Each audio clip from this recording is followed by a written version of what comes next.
Baik, Shalom. Selamat pagi rekan-rekan dan Budiana.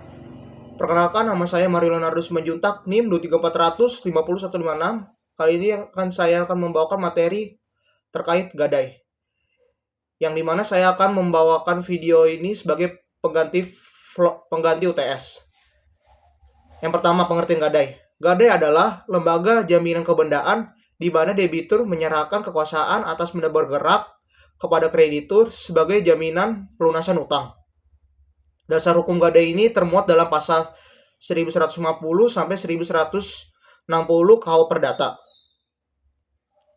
Menurut ketentuan pasal 1150 KUH Perdata berbunyi, gadai adalah hak yang diperoleh seseorang berpiutang atas suatu benda bergerak yang diserahkan kepadanya oleh seorang berutang atau oleh orang lain atas nama orang yang berpiutang untuk mengambil pelunasan dari benda tersebut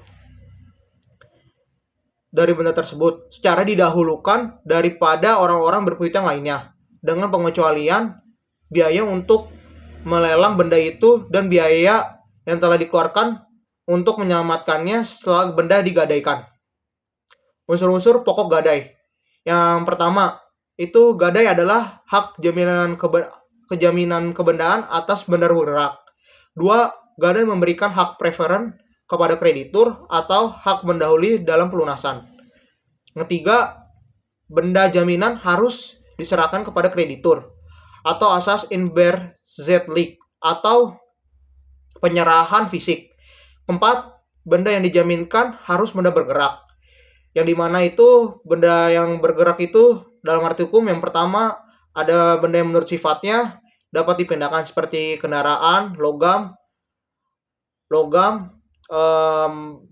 barang elektronik lainnya. Yang kedua itu benda yang menurut penetapan undang-undang dianggap bergerak. Contohnya itu seperti saham, obligasi, dokumen berharga dan lainnya. Kelima, gadai bersifat aksesorir yang mengikuti perjanjian pokok atau utang piutang dan hapus jika hutangnya lunas. Perjanjian yang bersifat aksesoris ini adalah perjanjian utang piutang atau perjanjian kredit atau pembiayaan. Di mana jika perjanjian pokok ini dihapus, maka perjanjian itu juga akan dihapus. Peraturan mengenai gadai ini diatur dalam KUH.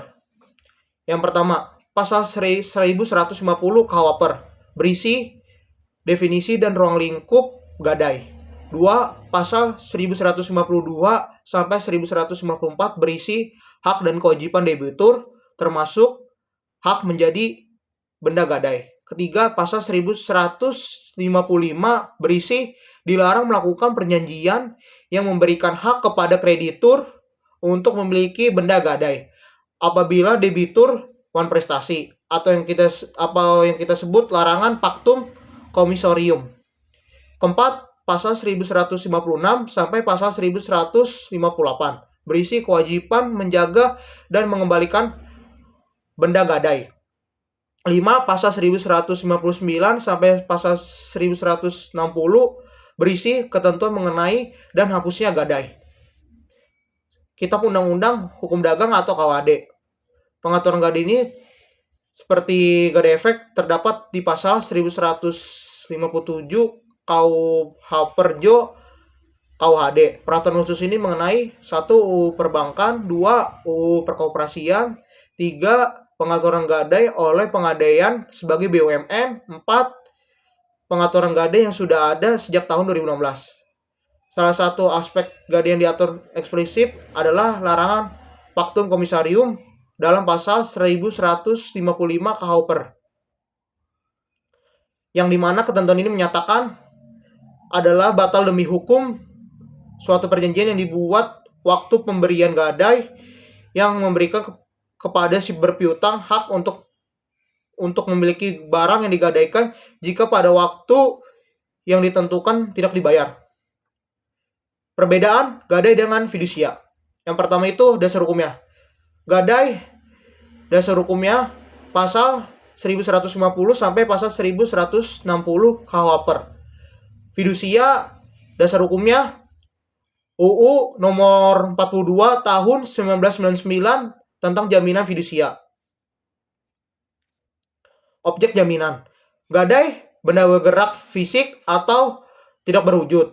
Fidusia, benda bergerak dan tidak bergerak. 3. Penyerahan benda. Ya, di mana gadai ini diserahkan secara fisik. Kalau di fidusia ini dikuasai oleh debitur. Pembebanan. Di mana gadai ini kuantitatif melalui penyerahan. Dan di mana sedangkan fidusia konstitutif, di mana melalui akta notaris dan pendaftaran fidusia. Eksekusi. Kelima, eksekusi. Di mana gadai melalui lelang dan benda yang dikuasai oleh kreditur. Sedangkan fidusia melalui eksekusi mengeluarkan sertifikat fidusia. Unsur dan syarat gadai. Unsur gadai. Yang pertama, utang sebagai pokok hubungan. 2. Penyerahan fisik barang jaminan. 3. Benda bergerak baik secara material atau imaterial. 2. Syarat sah gadai yang terdapat dalam pasal 1320 KUHP. Yang pertama, cakap. 2. Kecakapan. 3. Suatu hal yang seperti penyerahan benda. 4. Kausa yang halal. 3. Objek gadai. Yang pertama itu ada benda bergerak seperti barang elektronik, kendaraan logam, dan lain sebagainya. Yang kedua itu benda bergerak tidak berwujud seperti piutang yang dapat dipindahgunakan. Seperti contohnya surat berharga, obligasi, dan lain sebagainya. Hak dan kewajiban para pihak. Hak dan kewajiban para pihak. Yang pertama, kreditur. Berisi berhak menahan benda gadai selama utang belum dilunasi. 2. Berhak mendapatkan pelunasan dengan didahulukan dari hasil penjualan benda gadai. 3. Wajib menjaga dan memelihara gadai dan memelihara benda gadai jika terkena rusak atau kelalaian. Di sini dia akan bertanggung jawab. Yang keempat, berisi tidak menyalahgunakan objek gadai dan mengalihkannya. Yang kedua, pihak debitur. Di sini berhak menuntut pengembalian benda gadai setelah utang dilunasi. Kedua, tidak boleh memuat benda gadai sebelum pelunasan. Yang ketiga, wajib membayar utang sesuai waktu dan ketentuan yang dijanjikan. Keempat, membuat pengembalian benda setelah utang lunas. Yang kelima, mendapatkan informasi atas benda gadai. Eksekusi dan penyelesaian uang prestasi. Ketentuan ini mengatur mekanisme eksekusi secara perjanjian umum. Yang pertama itu kreditur tidak dapat secara otomatis memiliki benda gadai saat debitur lalai. Yang kedua itu kreditur hanya dapat berwenang menjual benda gadai kepada umum. Ketiga itu penjualan yang dilakukan paling cepat 30 hari setelah debitur dinyatakan uang prestasi untuk memberikan waktu pelunasan. Keempat itu perjalanan umum bertujuan untuk menjaga nilai wajar atau fair market value atas benda jaminan. Lelang melalui Balai Lelang Negara atau yang kita sebut KPK-NL. Proses ini dilakukan sesuai yang pertama Peraturan Menteri Keuangan nomor 213/PMK 06/2020 tentang petunjuk pelaksanaan lelang. 2. Permohonan lelang dapat diajukan oleh kreditur kepada KPK-NL dengan dokumen lengkap seperti surat utang, perjanjian gadai, dan bukti uang prestasi. 3. Proses administratif, di mana lelang dilakukan secara terbuka dan daring melalui situs daring.go.id. Kelebihan lelang melalui negara. Yang pertama itu transparan dan akuntabel. 2. Mendapatkan perlindungan hukum yang tepat. 3. Harga biasanya lebih kompetitif karena dilakukan secara publik. Penjualan di bawah tangan atau persetujuan para pihak. Alternatif dari lelang penjualan di bawah tangan, yang pertama penjualan dilakukan oleh kreditur langsung kepada pihak ketiga. Kedua, harus dialihkan dapat persetujuan dari debitur. 3. Penjualan harus dengan harga yang wajar dan transparan. Tujuan larangan Paktum Komissarium. Yang pertama itu melindungi debitur dari kemungkinan penyalahgunaan kekuasaan oleh kreditur. Kedua, menjaga prinsip keseimbangan perjanjian utang piutang. Ketiga, menghindari pemindahan hak milik tanpa melalui proses yang sah. Jurisprudensi Mahkamah Agung tentang Paktum Komissarium. Beberapa putusan Mahkamah Agung yang menolak dan menyatakan batal klausul Paktum Komissarium antara lain yang pertama putusan Mahkamah Agung garing 345 garing PDT garing 1985 mengenai perkara. Mahkamah Agung menyatakan klausul dalam perjanjian gadai memberikan hak kepada kreditur untuk secara otomatis memiliki benda atau barang gadai yang tidak sah dan tidak memiliki kekuatan hukum. 2. Putusan MA nomor 3305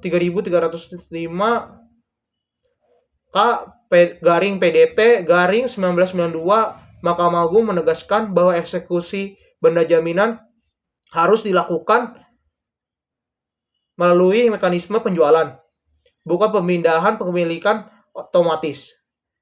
3. Putusan MA nomor 442K garing SIP garing 1973 di mana kreditur dinyatakan telah melanggar hukum karena mengambil alih kendaraan yang dijaminkan melalui pelanggaran atau persetujuan debitur.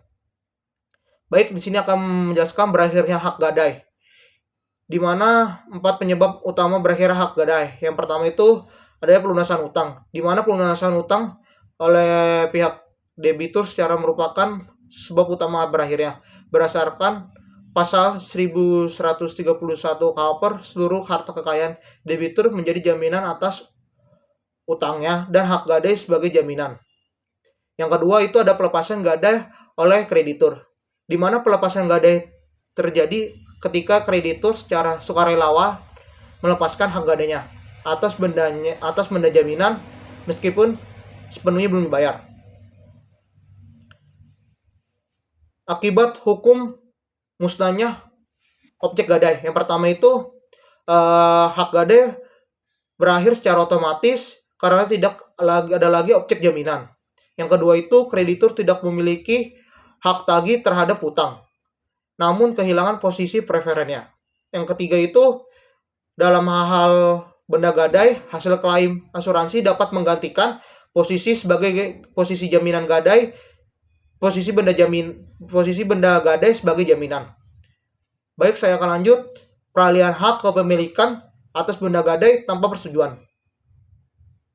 Di dalam praktiknya, hak kepemilikan atas benda gadai tanpa persetujuan debitur dan prosedur hukum yang sah.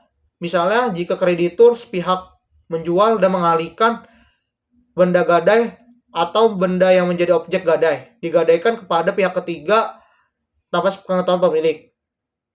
Hal ini dapat bertentangan dengan pasal 1155 KUHP yang melarang kreditur mengambil alih atau memiliki objek gadai secara sah.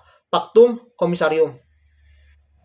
Beberapa putusan MA menegaskan bahwa peralihan hak penjualan yang melanggar hukum dan dapat dibatalkan dan debitur menuntut pengembalian benda gadai atau ganti rugi atas kerugian yang ditimbul. Akibat hukum yang pertama, kreditur dapat dianggap melakukan perbuatan melawan hukum.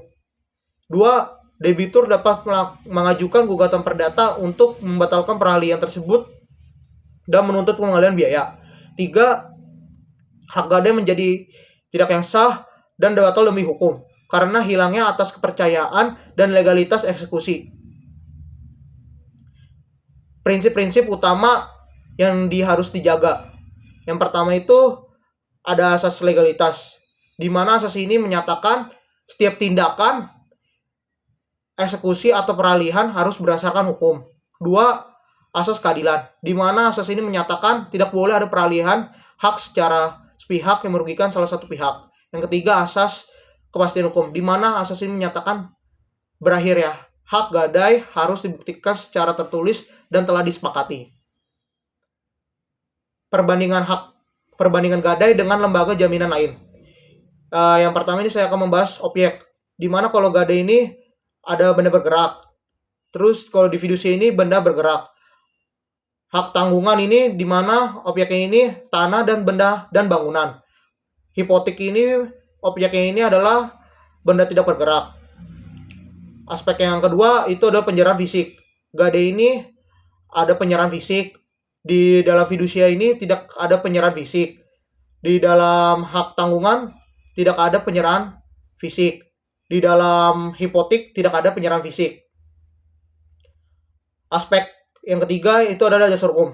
Di gadai aspeknya itu adalah KUH Perdata.